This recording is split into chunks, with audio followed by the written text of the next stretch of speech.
Hello everyone, it is RosinQuartz here, and welcome to another speed build by yours truly. And so today we are continuing on with my farmhouse extravaganza, and we are doing another farmhouse. So it's sort of like a farmhouse. It's more like kind of like an old beach house.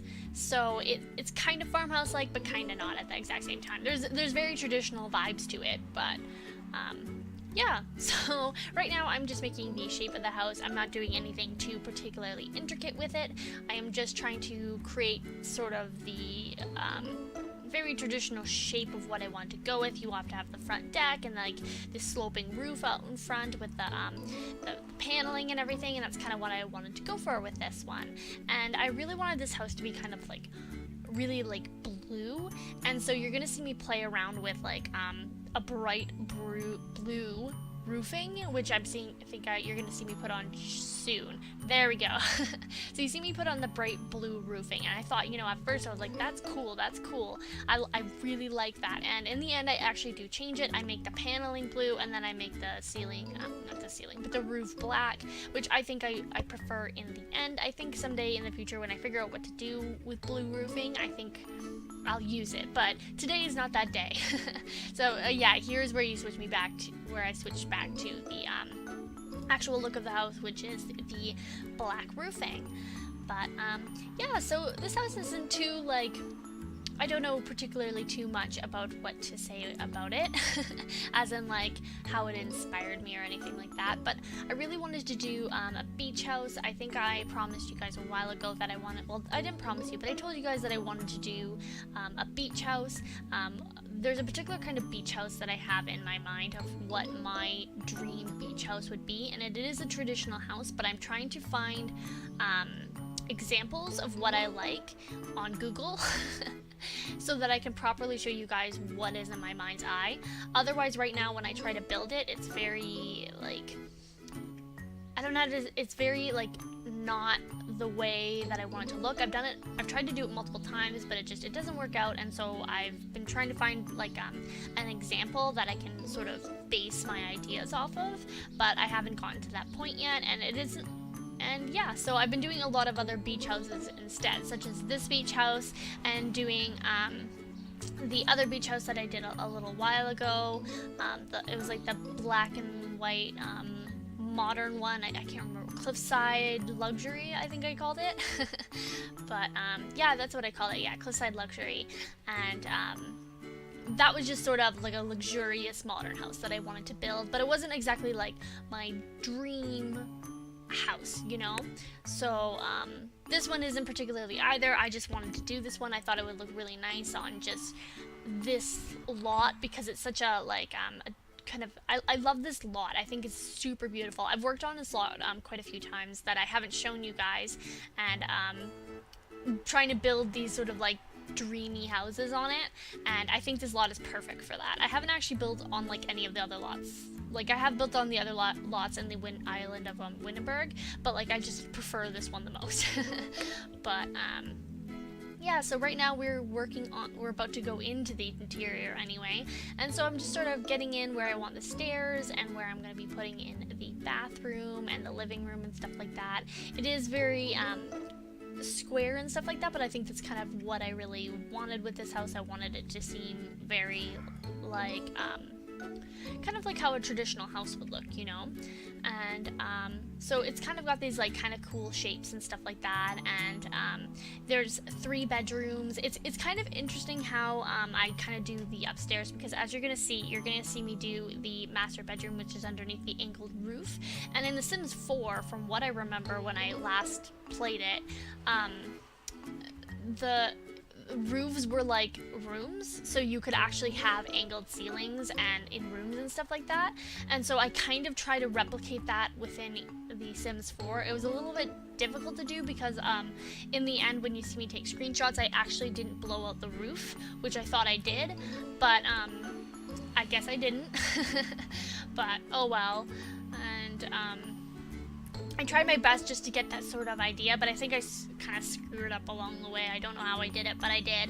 And so it does look like it's all enclosed in one room instead of having the angled roof that I would prefer. But yeah, yeah, so right now I'm just sort of shaping off. You got that front sort of entryway, and you've got like a bathroom just kind of off to the side there. I'm going to have a living room and a kitchen, obviously, and then I'm also going to be throwing in a little library and library slash office more so, and it's just kind of this cute little sitting area. But kind of when I was putting this house together, I was kind of shaping it in the way of like similar to like a cottage or vacation home. Like, at least I know the ones in Canada anyways that sort of have well, the more luxurious ones. Like, if you, obviously if you go to the camps up north, they're very different, and these tiny little spaces, and versus the ones that are here south. I'm trying to think of like what that main lake is that everyone wants to have their cottage on, and they're like $1 million cottages, and they're literally just houses. And but I was trying to get that kind of vibe, that sort of cottagey getaway kind of vibe, but still have that home vibe that a lot of people, I guess, want with their cottages. And so I kind of throw in some like older kind of cottage kind of looks, and I throw in some kind of like newer wants and needs, if that makes any sense. So so I play around with like having this stone fireplace, because it's a cottage, you gotta have a fireplace, and then you gotta have the mismatched furniture, because that's integral. And yeah, so I just kind of wanted to play around with sort of these like dreamy kind of houses and stuff like that. At least dreamy for me. I know like for a lot of people they prefer like more modern houses and stuff like that, but I don't know, there's something about farmhouses that really call to me in a way that I think other houses don't. For example, actually yesterday we went to me and my family went to the Pioneer Village that is in my town, and so basically it's homes from I guess around like 1850 to like Canadian homes, 1850 to about 1920, and these are homes that have been in our city, and they have been what do you call that? They have been like taken off the property and sort of historicized on this giant pioneer property. So we were able to go to about I guess 25 homes that have been sort of historicized. Is historicized even a word? I don't know. There's a word that I mean that that you guys probably know what I'm trying to say that I don't. And so like some of the homes were reproductions, such as the earlier homes from the 1850s. These were like the pioneer homes, which were just kind of the log cabins. They're like actually, now that I think about it, if I look around my room is probably about like 2/3 of the size of one of those log homes that would fit about like 15 people, right? And it was really interesting to actually walk through these Canadian homes. And once we got to around the homes from the 1870s and later 1800s to early 1900s, this is where it got to the houses that I adored. I absolutely loved them.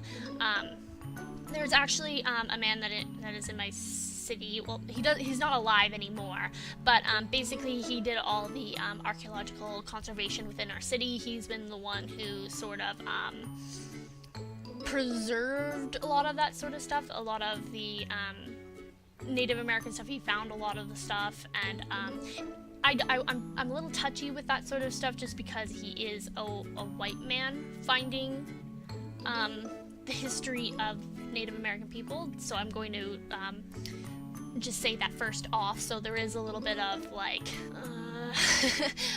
you know what I mean. And it's sort of, you know, white man discovering the history of the long forgotten Native American people, that kind of stuff. But besides of that point, one of his childhood home was actually in the Pioneer Village, and we were able to tour his home, and his home was absolutely gorgeous. Like, obviously his family had money, that's why he was able to do a lot of the things he was able to do. But from our perspective, that home is very, very small. If anything, that home is smaller than the house that I live in, and I live in an old farmhouse too, and it just kind of goes to show the way that homes have changed, you know. There's, especially in Canada here, how there has been sort of this focus on bigger is always better, right? You gotta have big, because you're not gonna be happy unless you have a big home. You know, you need to have the tall ceilings, you need to have the grand staircase, you need to have the giant kitchen with the island, you need to have granite countertops, you need to have the big backyard, you need to have 5 rooms, you have to have a master ensuite. You know, you have to have these things.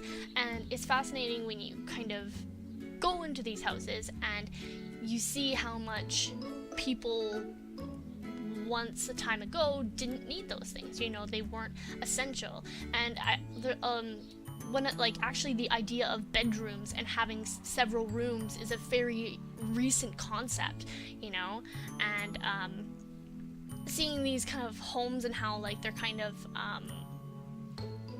you know, how tiny they are, and how like the master bedroom in that particular person's home was smaller than my bedroom. You know, it was probably about a quarter of the size of my bedroom, and my bedroom's not that large. You know, my bedroom fits like my bed and my desk and my dresser and my 2 bookshelves. You know, it's not that big. And like my bedroom was probably, if you split it in half, that would be 2 of the bedrooms that were in the house. And I find it particularly fascinating how a lot of these houses are very apartment sized. You know, like how bigger hasn't always been better. Although you can tell these families had like a lot of money, because there was actually, in one of the houses we went to, there was a giant mural on the wall, and you're like, whoa, we don't even have murals in our house, you know. And I don't know, I love seeing those things. I love seeing historic homes and stuff like that, and I love seeing really old traditional homes, because I think you kind of, when you look back on these things, you look at how we as a society have been formed, you know, and well, at least colonized society anyways.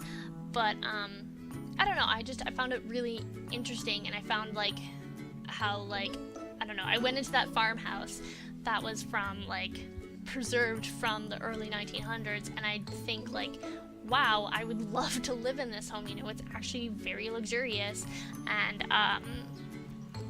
in a way that kind of satisfies me, you know, like it satisfies all your needs.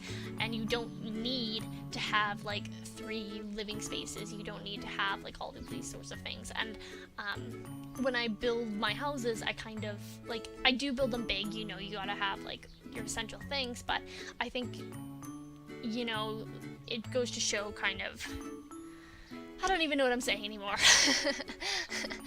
But I don't even know how this topic even got up, but I don't know, I think it's really interesting, and I wanted to share that with you guys, because I don't know if like, I don't know, the preservation of stuff within Canada is very different, I think, with the preservation of, I guess, stuff in like other countries. Like, I guess like Canada, from like I was unable to check out the wigwams and longhouses because it's on another property, and by the time that we were done at the Pioneer Village, it was closed. And but it's okay, I've already seen like longhouses before. I've been into many longhouses and stuff like that. But it shows that how there's so many different kinds of like Canadianisms, you know. There's like I don't know, I guess with, okay, I'm gonna start off here. I guess with like European society, let's just start off with European society. There is a long history, you know. There's a lot of homes have been around for, you know, 1,000 years, when society in, I guess, Europe, particularly around like 1,000, really became a thing, you know, and started to become bigger and have the more medieval ages began, you know. And versus here in Canada, where we have a 10,000 year history with the Native American people, and a lot of people who are Canadian don't particularly acknowledge that because, you know, racism. But so our history sort of gets stunted into 2 levels. You know, we get the archaic level, which is the archaic time period, which is with the Native Americans because racism, and we have the recent history, which is, or modern, or whatever you want to call it, which is from the 1800s, which is where all the pioneers came to Canada, and they pretty much died, all of them, because the weather was all horrible and no one knew how to live here. And so you've got these like kind of these really like early homes that are just these like really crappy log cabins, you know? And yeah. Oh my goodness, I can't believe I've been talking for 15 minutes of just about crap. I'm probably, yeah, I've just been talking about stuff, and I apologize for that. I pretty much just talked through this entire Let's Build, and you just missed the entire thing of my house, which I think is okay, because I didn't have much to say about this house, so, I don't know. I find the history of houses and everything really interesting, because, I don't know, I love seeing historic homes and stuff like that, and I live in a historic home, technically, although it's been pretty badly maintained. But, I don't know. These are things that I love, and I wanted to share that with you guys. And I hope you guys found that interesting, whatever I said, because I don't even remember what I said. But, we are actually nearing the end here. I only have a minute left of talking with you guys. So, I have my sticky note here to remind me that I have to say things at the end of this video. And, so, promotions. Let's go! So I also have my Twitter, my Instagram, and my Tumblr, all of which I am fairly active on. If you ever need to message me or want to send photos of the speed builds that I build, feel free to send them to me on my Twitter. I don't particularly use my Instagram, I just have it, but I do have my Tumblr where I do post a lot of my speed builds and all the specs of my speed builds, how much they cost, what packs are in them, the whole works. And I haven't been active recently just because I have family over and I haven't had time to do these things. Honestly, I've been working and like, so, but, yeah, so those are some of the places where you can find me, and feel free to like this video and subscribe to my channel. That would really make me happy, and I'd really appreciate it. And so, yeah, you can leave in the comments what you thought of this build, if you have any sort of interesting, sort of similar experiences with pioneer villages and stuff like that, and what you think of traditional farmhouses and what your kind of history kind of represents. I would love to hear it, because I find those things interesting. So, see you later, guys. Have a great day, everyone.